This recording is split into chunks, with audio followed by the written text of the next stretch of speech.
Hello everyone. Welcome back to my channel Atramediava. I'm having a Katikava program after maybe about 3 years because I had given my channel a rest when I was concentrating on my English for Fun project for children. And the reason I'm starting again, and I think I will do this and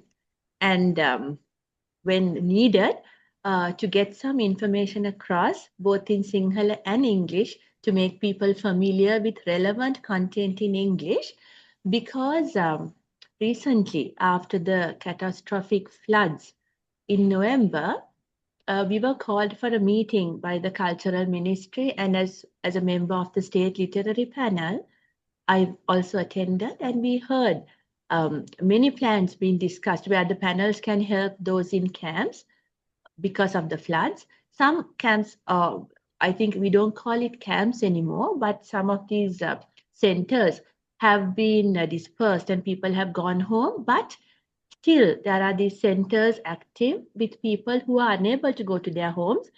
And we have been discussing what to do about helping them.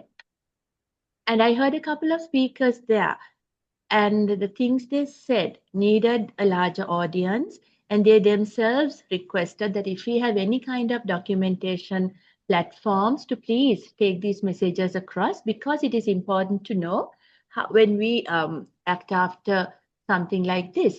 So one of the speakers there was Dr. Nuwan Thotawatte, who is our guest today, and he is into community medicine. And what he spoke about that day was what we should have in mind when we go to assist people after a catastrophic event. And everything he said was so relevant that I asked him whether he can do me the honor of coming and speaking at my channel. And that's why we are here. And Dr. Nuwan spoke first in Sinhala, and because I explained to him that we also need to get the same material out in English, because the final objective of my channel is to actually give relevant content for speakers of people learning English to have something to listen to. He agreed also to do it in English. So here we are. And the topic for today, for this interview, is what people who go and offer assistance at these centers where people affected by a catastrophe are staying, what we should remember to do and not do. So, Dr. Nuwan, thank you very much for being here today and also repeating the interview we did in Sinhala in English. I'm very honored to have you, and I know you are connected to what I do in many ways because you're a writer, you're a poet, and you write books for children. And you get medical concepts or very important health concepts across to them through storytelling. And that's very much a part of what I am trying to do with my English for Fun project.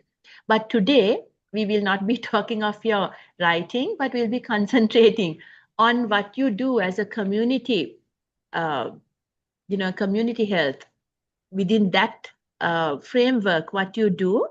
And my first question to you, Dr. Nuwan, when the catastrophe struck us and there were so many people affected in camps, what was your role? What did you have to do immediately?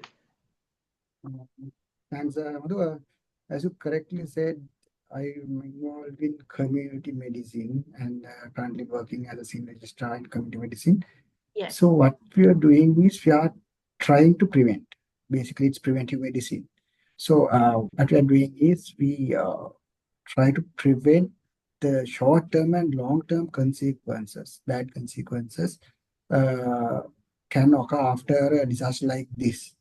So it can be basically medical things, and beyond that, we have to stabilize the mental state of this affected population, affected people, and have to give the long-term support for them. And same time, we are focusing how we can damage them if we don't work properly or work without the proper knowledge. We can make certain damages. So preventing that also with us. So that's what we were currently doing actually. Okay, so Dr. Nuwan, when you do that, what was your like? What was the immediate thing you did? Were you giving workshops for helpers, or what was your actual activity during this time? This time. So basically, when it started, actually, the acute things were there to be rectified. So people were working with the injuries, deaths and injuries and things. And after that, when people were displaced from their original places, so we had to manage their mental state. Is one, and there are vulnerable populations, so vulnerable people there that can be easily uh, get the harmful effects of the incident. As if I name few Who of the were who children. were particularly who would you categorize as being most in danger, Nuwan, within that So, context? so in my opinion, basically one category is children, the most important of them all. Whatever the age, they are in the danger in many aspects. Then the pregnant mothers and the lactating mothers. Those two categories are likely to have bad consequences. And as general females, including adolescent girls, having specific problems of their own. And after that, another category is the elderly. So they are comparatively weak and they may have very special needs. And another one category I had to mention is people who are having this uh, chronic NCDs, non-communicable diseases like diabetes and hypertension. So they had their medicines with them. Now they don't have their routine medicines, and some even doesn't know what they have taking for so long. So they have their own problems. So there are few categories like that. No, and the moment you said, breastfeeding mothers, lactating mothers, like what something that strikes me first of all, Nuwan, is like, how do people, can I use the word camp? Is it politically correct now to say the word camp? Uh, Because you told me in Sinhala, අපි කඳවුරු කියන්නේ දැන්. ඒක yeah. මධ්‍යස්ථාන කියලා Yeah. කියන්නේ. So we were thinking, we have a concern about the exact words Hmm. because sometimes certain words can give stigma itself. Exactly, So yes. because of that, I think it's a very nice initiative that we started calling them Suraksha Madhyasthana than Avatan Kanda Uru Madhyasthana, whatever. I I'm think that's a sorry, very good idea because I'm sorry I did not know it when I interviewed you in Sinhala. The Kandavura has so much negative connotation within that. That yeah, Suraksha Madhyasthani itself, Surakshava, has a very positive vibe. So I'm very positive glad you thing. made that nominal change. But in English, if is it camp or should I be using another term? Uh, actually, I have clear idea about that, but I think there should be a word we can use. Or Maybe if it does not, while you're discussing this, maybe you should also figure out what to call it in English because I think that's a very positive change that words is mm, everything sometimes. Okay, but for the moment, I'll call it some kind of a center. a center. Yeah. So in Yeah. these centers, I think privacy is one of the fundamental things that are not available. How do people who are you just had a baby? I can't even imagine the trauma that would cause. How is that dealt with? So we're talking about when we take the privacy, it goes under, I think, respect and human dignity. So when we are attending to these places and working with them, doing any kind of activity, we have to keep in mind certain things. One is what we are going to do is we are going to help their promote psychological well-being and their emotional safety. Those are important. And when we are going to do that, we have to respect their human dignity. That's where this privacy comes actually. Then there are various things related to cultural diversity. We have a we have a multicultural country, so we have to think about cultural diversity and top of all ethical standards. So modern ethical standards should be used. So if we work like that, we can prevent re-traumatization of these people. But if we don't have correct ethical standards, and if we don't respect, if we taking as a helping event that we go and help them without knowing, we can re-traumatize them, which is That's a very very important. disturbing thing to realize. We go to help, but if we are not aware of what we are doing, we might repeat the trauma. And that is a very disturbing, that is one thing that struck me when you spoke Yeah. that day.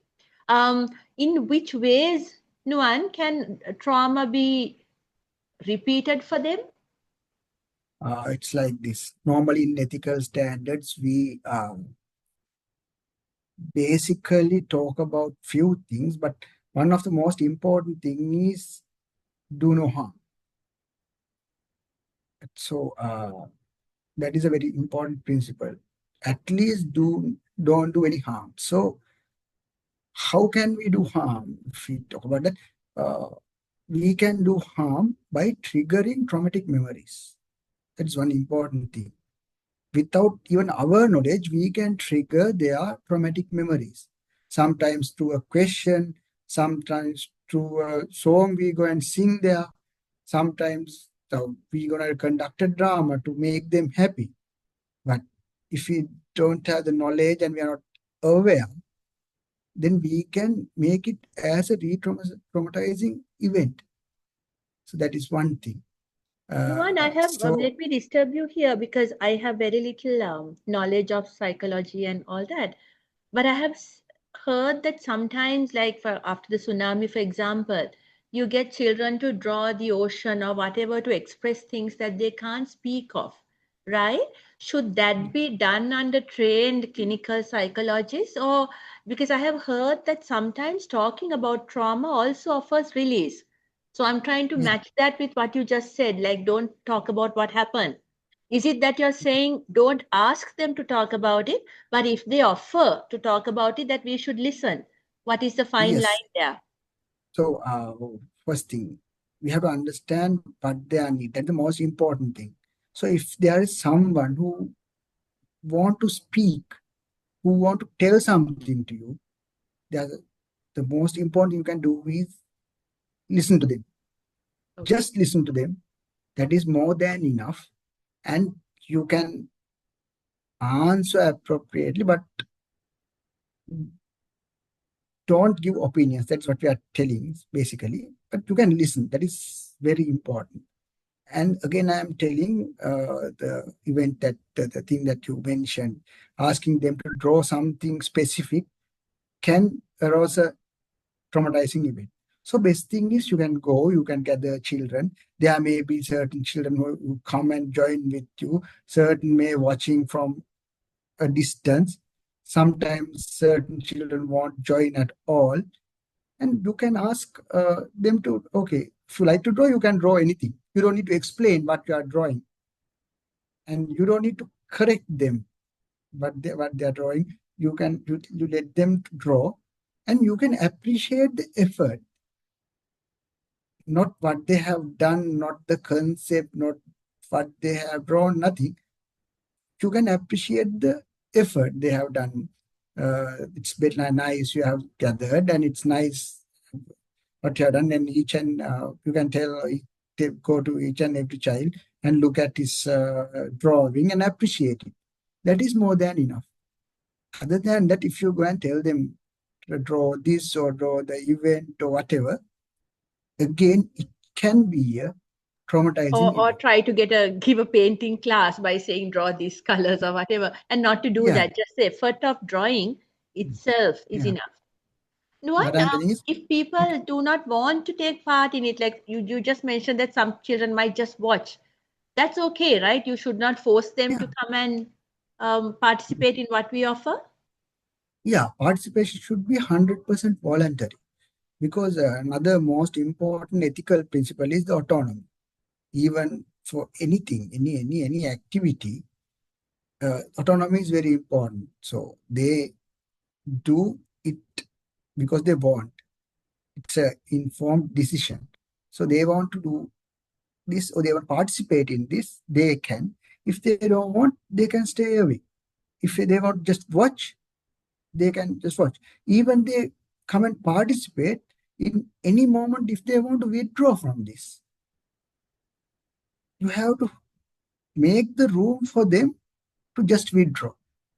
And bottom line, if you uh, notice any distress is going on, any distressful thing is happening, just stop at that moment. You can just stop what you are doing.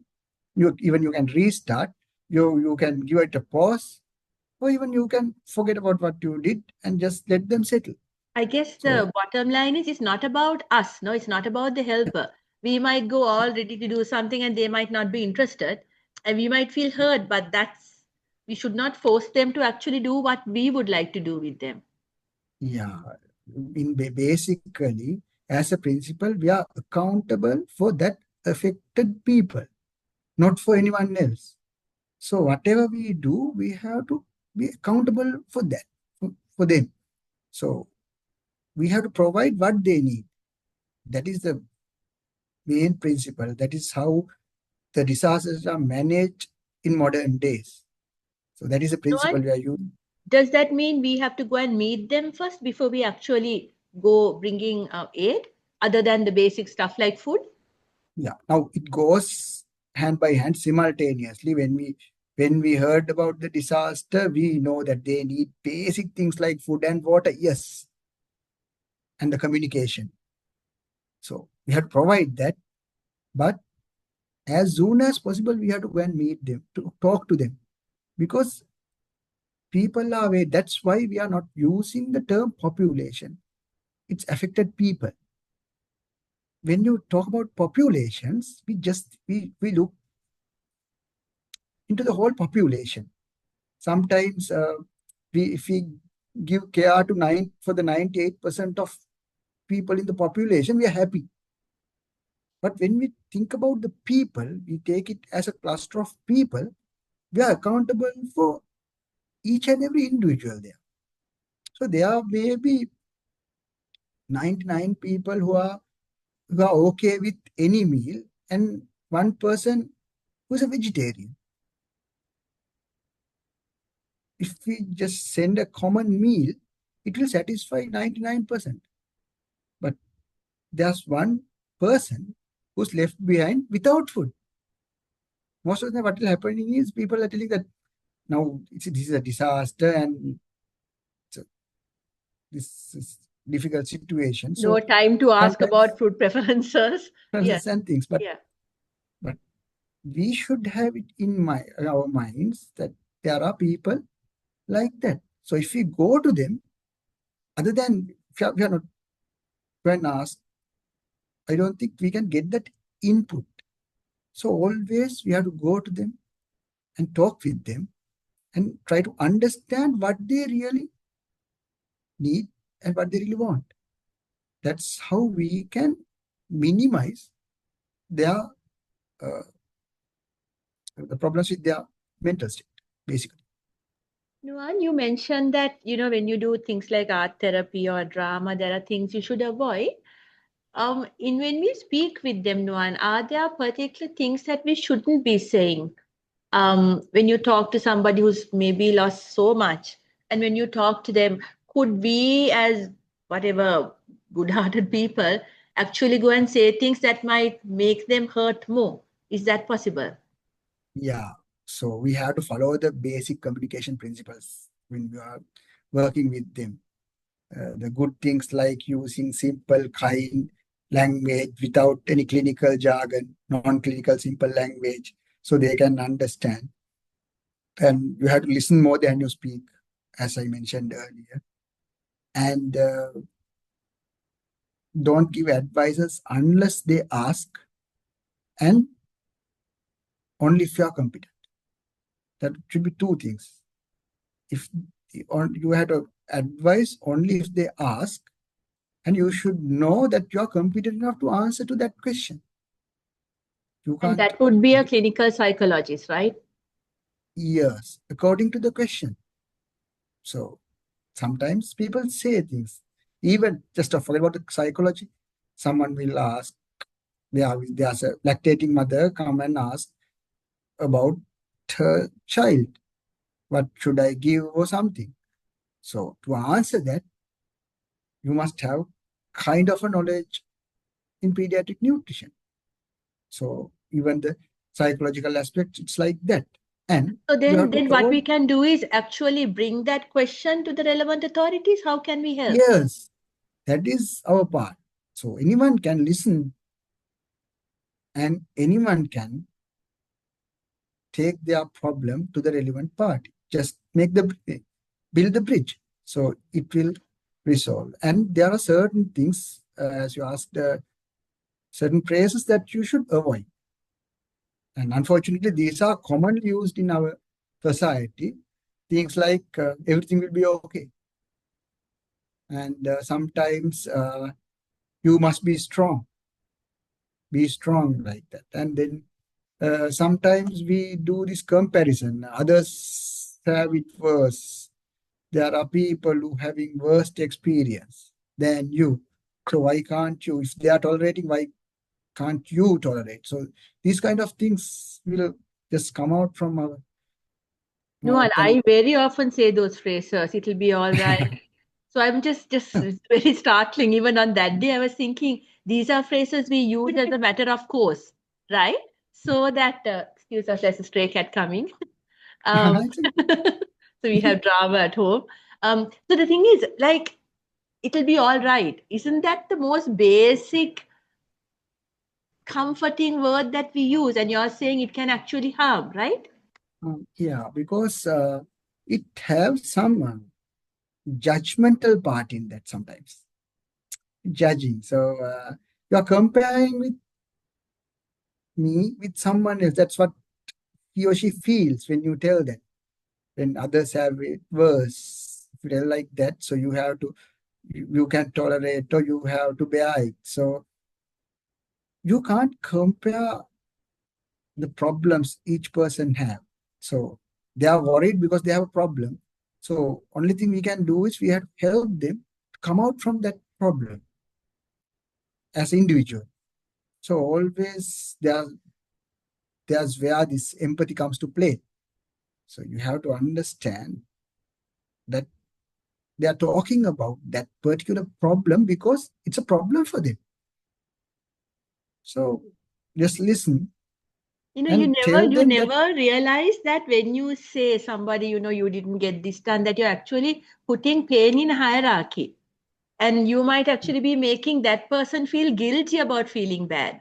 yeah, Once you say that, I was thinking, yes, we do that. No, and is it not good to be used only in catastrophic situations like this? Or this even for general life? Is there a judgment if we tell our friend it's going to be all right? Is it most of the not a times, comforting phrase? yeah, most of the times it is because even without a big, it's not a catastrophic thing, just in simple life. When we have a problem, it's my problem. So I'm worried about that. When someone comes and tells me, you have to tolerate, you have to be strong, it basically I know I have to be strong, but the problem says that I am not capable of that at this moment.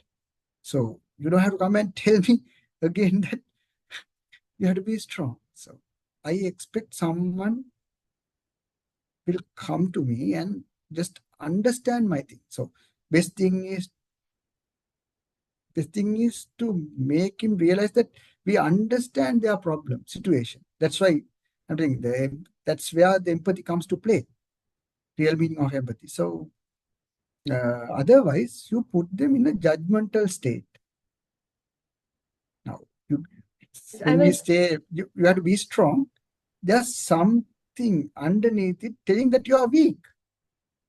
You're quite right. Kind of It's a wonderful way of looking at it, and things that, or with all good intentions, we might actually be using a very harmful phrase. No, I was thinking this kind of catastrophe where people have lost homes, they've lost their whole ecological system, their whole habitat. How would kids, I mean, even kids losing parents, I mean, how are we dealing with that kind of trauma with children? They might have lost all their guardians. And they, I think, are the most vulnerable in what's going to happen in the future. How are we dealing with this problem?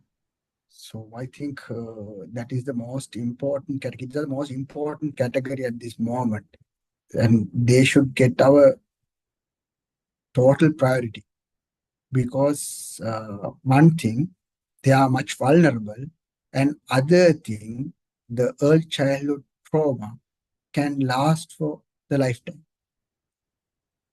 The effects of early childhood trauma can go and go on and go on throughout their lifetime. So we have to minimize the trauma in their early childhood. So basically, they have few problems at the moment. One, there can be a child who lost someone they really love, the close one, or their pet. And there can be children who lost their valuables. It doesn't mean that the house and the car and the things. It may be the teddy bear he or she used to keep near when they are sleeping. So it's a big thing to them. That's all everything they have. Then other thing is the uncertainty. We as adults we can understand now the rains are over and flooding is over. That whatever done is done, but now the risk is over. So we can understand. But a kid can't. They always live with an uncertainty. So our duty is to reassure them. So by knowing that we are not lying to them and we are not giving wrong hopes, false hopes, we have to reassure them.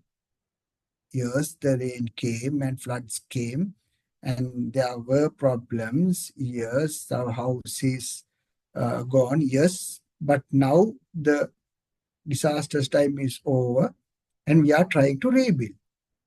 But never tell that okay, everything is over and you can go to school from next week. That is not what we are expecting, but you have to reassure them to reduce their uncertainty and frustration. That's the third thing. Fourth thing, they are having a very high security issue. They're vulnerable. They can be targeted by people. They can be abused physically or sexually, verbally, various ways. Space mainly there can be this psychological abuse, mental abuse. There can be even with no one without doing anything. Just imagine a child who had a bathroom at home now have to use a common toilet or something. So it is traumatizing. So they're having a security issue.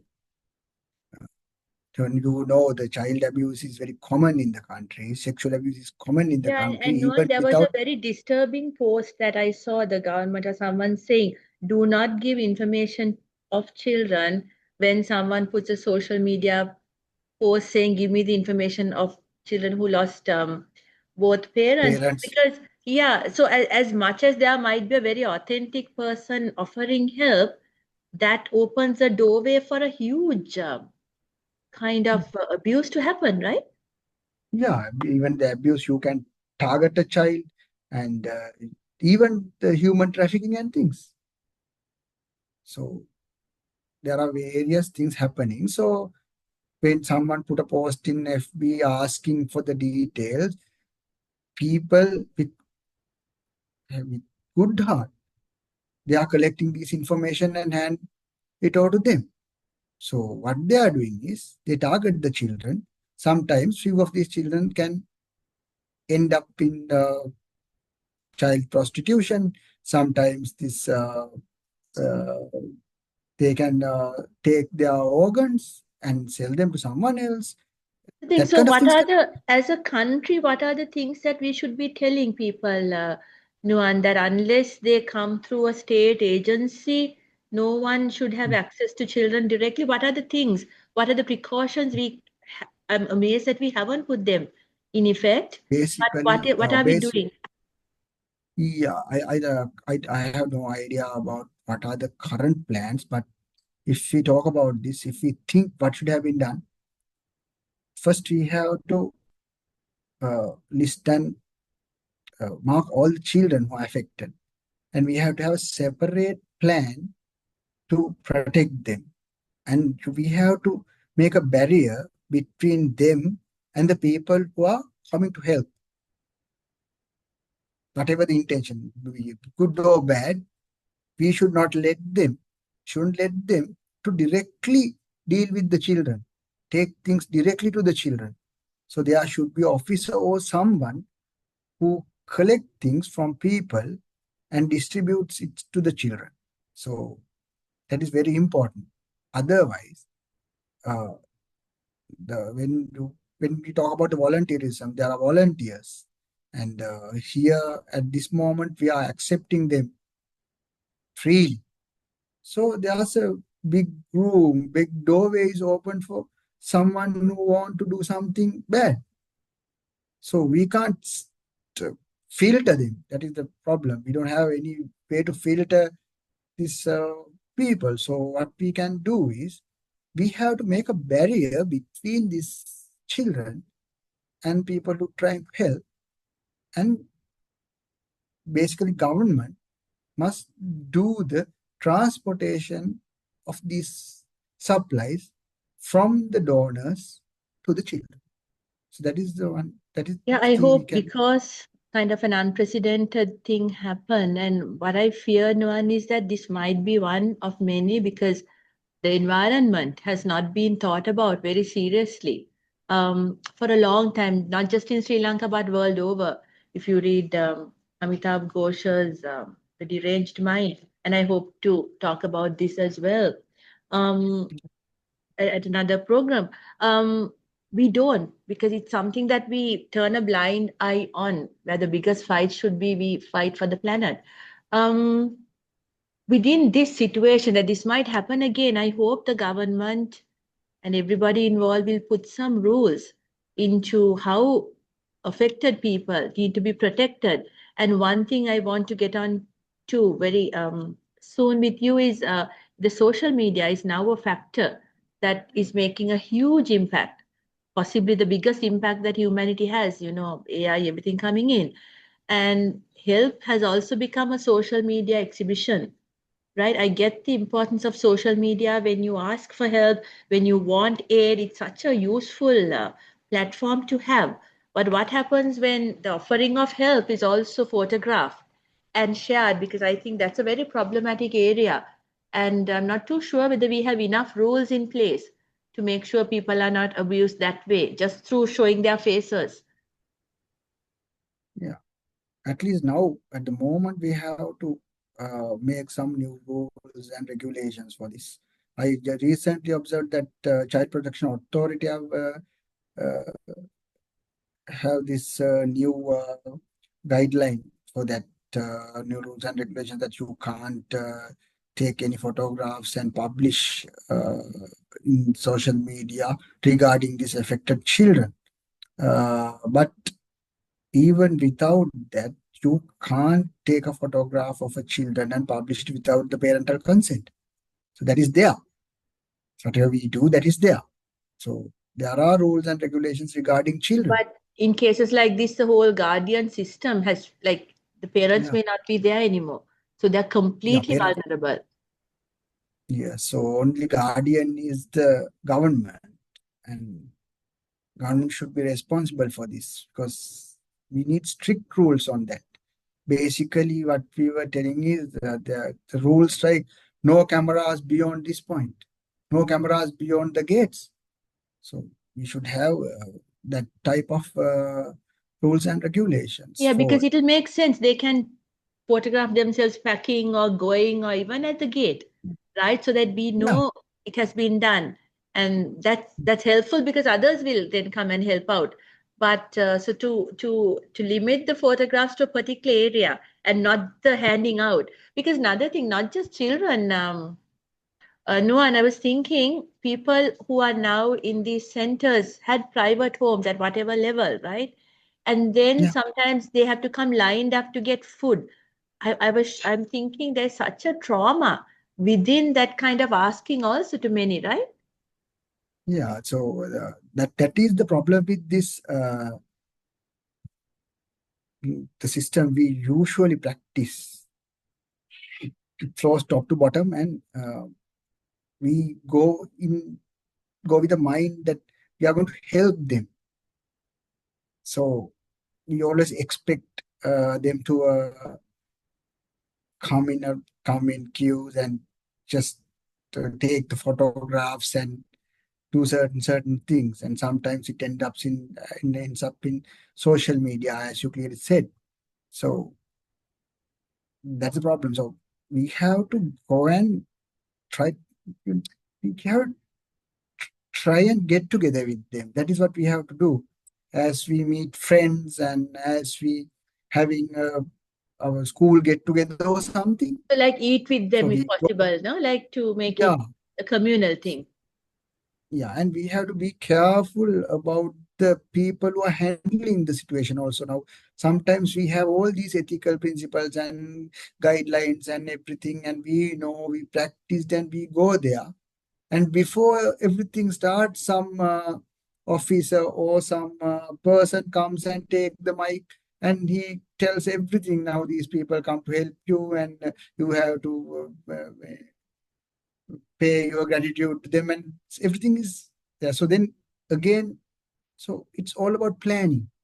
Before we go there, we have to plan. We have to communicate with officers, officials, and tell that you have to work like this. Don't show them that we come that we don't need uh, any respect from them. Nothing. Or recognition. It's not a like you No don't need recognition. respect or Yeah, recognition. We are just there to help. yeah. And when we are going, we don't need fancy dresses and things, or even the uniforms like things. Sometimes these uniforms make them frustrate. Some because they are already have enough traumatizing events in past few days, so we don't need any more. So we can go as simple humans and interact with them, listen to them, and do whatever we can do. And if there's a thing that we can't handle, we can find out who is capable, and you can make the bridge between them.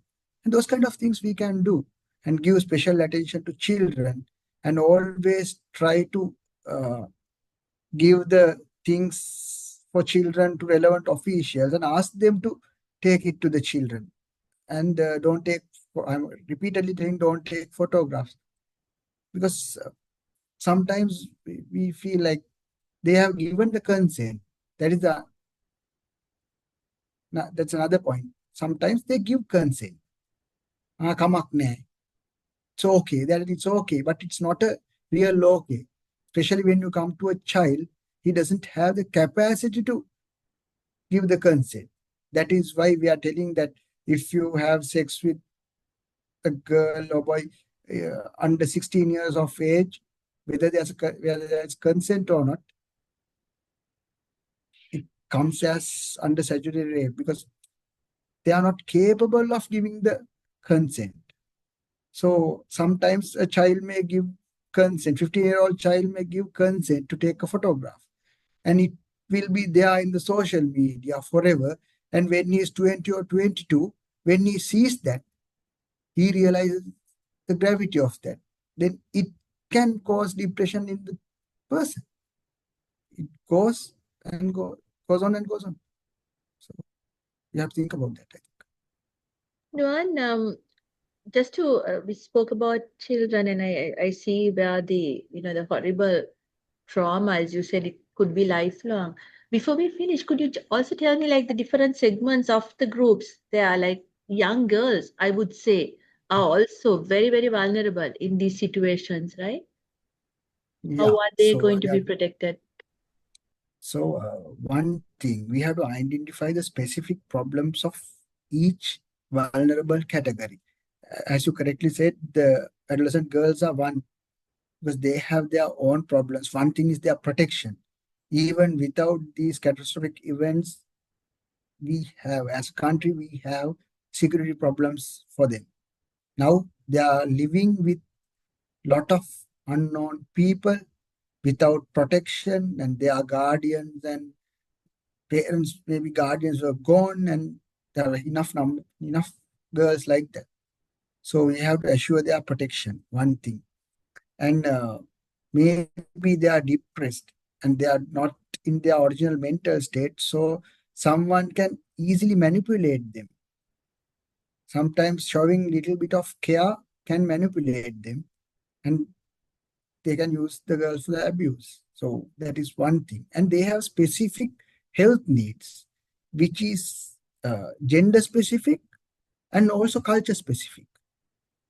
So as if you take the basic menstrual problems, reproductive health problems, when you take menstrual problems, there may be girls who are coming from a society who can take the sanitary napkin packets in their hands and just keep it outside. There are certain ethnic groups think it should be covered, that it should be hidden. It's a very private thing. So just then just official go and distribute these sanitary napkins among them.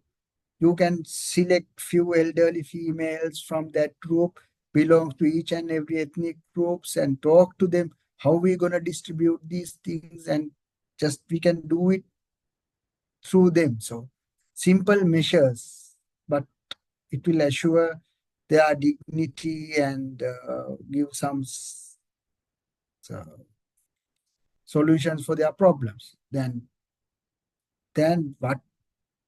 It's not just fulfilling a need. One can think, okay, now we have distributed sanitary pads. Now they don't have any menstrual problems. Some person can think like that, but it's not. It's very culture specific thing. So that is one thing. And the girls can be targeted when you have a picture of even a group photo in this specific setting center. Someone can notice there's a young girl here, one or two, so they can target them specifically because they are now weak and vulnerable. So if someone is having power, they can target these girls. So when we are putting a photograph outside, so we have to think all about And they can what be all. hunted down, no? You can hunt Yes, they can be them. hunted down. That's what I want to mention. So Yeah. we don't think Interesting. that aspect. That's the thing, but it's happening. Can happen. Um, are young boys also vulnerable, Nuwan? What are the Yes. problems boys and men will have within this context? Yeah, sometimes yeah, they may having their specific needs. Sometimes boys they had a different lifestyle, so now it's gone. So they have to sit in one place and wait. That's also a problem. They like to play. They like to do adventurous things, and now all gone. And men may have different kind of mental setup because most of the time they do work, and they still in our society they work and the act the role of breadwinner. Sometimes now they feel they are dependent and someone is looking after them, and that thought may be depressing. So we think that okay, we supply the food and water and everything, but sometimes that the feeling of being dependent is can make someone depressed. Like a threat to It's their like that. masculinity and all that, right? It can also Yes, happen. that's how they have raised up and how they have practiced so far. So Okay. you can change it Nuwan, overnight. the other group, the old age, the aged people, how will they be specifically affected by this, Typically, apart from the most of obvious discomfort? yeah, they having the discomfort, and basically they are physically bit weaker than others, so they can't do things faster. Sometimes even we go and do some projects or some activities, they can't participate because they can't move fast and things. So we have to be aware about that, and we have to make some activities that they can participate. One thing, and we got to make it shorter because they can't stay for so long. And top of that, most of them, even when we take the percentages, almost all of them may having one or two non-communicable diseases like diabetes and hypertension. So they are on treatment, and sometimes they don't have their treatment with them now. They don't have their medicines with them. Sometimes they don't know what they were taking for so long. Exactly. And this Nothing. is where you said ask them what they want. It could be very Yeah. specific that you go and ask Yes. them how to help a particular Yes. community. The doctors, are they also very much like, for example, I get you when you say they don't actually know the pills they are taking. So are doctors Mm. also active in these centers, Nuwan? People like you who go and Yes. Yes. check? Yes. That our health teams are working basically from the grassroots level to top level. Even our midwives, public health inspectors, and medical officer of health, those teams working actively. So you can ask help from them. There's no problem. And even when you have your medicine, you can take it regularly. And when you don't have, and if you know the medicine, you can ask someone to take the medicine for you. They will help. And even you don't, just imagine you knew that you had diabetes and hypertension, and you didn't know what are the medicines you are taking. So even in that case, we can start medicine from the beginning. It's no problem.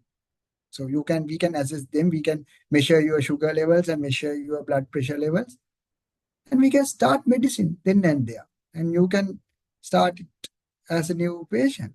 So uh, that will help. So those are Yeah, the no, and that's things. the thing. And as I speak with you, I'm thinking, I mean, there are doctors who are dealing with the problems that humans face. And one thing the world forgot is we need doctors for the planet Earth as well.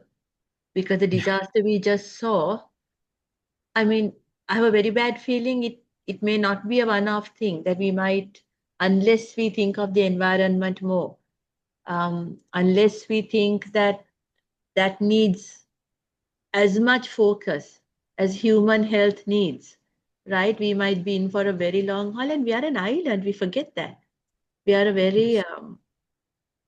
sea all around us and mountains in the middle. So I'm hoping one also to speak to some other people about the environment, some architects about what we should remember, and that what we have forgotten. And I'm very glad you started the series by talking about the human health and what we can do to those affected people.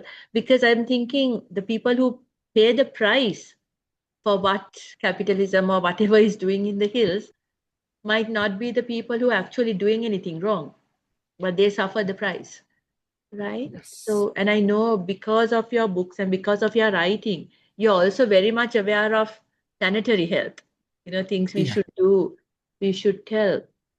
But thank you today for coming and saying the things that I did not realize, that how we should help and how we should not help. And in the day of social media, in the days of social media, how we should really stop putting faces, just not just social media and media channels itself. Stop showing the people who come for aid because that's not doing them a favor and they may not have been in those lines earlier. How careful and how ethical we should be when we think we are doing something good, but we might end up harming them. So, Nuwan, thank you very much for your insights, for coming and telling all that in this channel. And I'm very, very grateful that there are people like you who think that these things need to be said and you go and train others in such things as well. Yeah. And thanks, Madhu, for inviting me. And I think the conversation gives some, even at least a bit of insight about the Yes. situation and what we should do, and specifically what we shouldn't do in this kind of situation. And bottom line, I expect people and government must take this scientific approach for this in this kind of situations. There are developed scientific methods to handle and face a disaster like this, and we should always follow those modern scientific approaches based on evidence. So that's the bottom line, I think. Yes.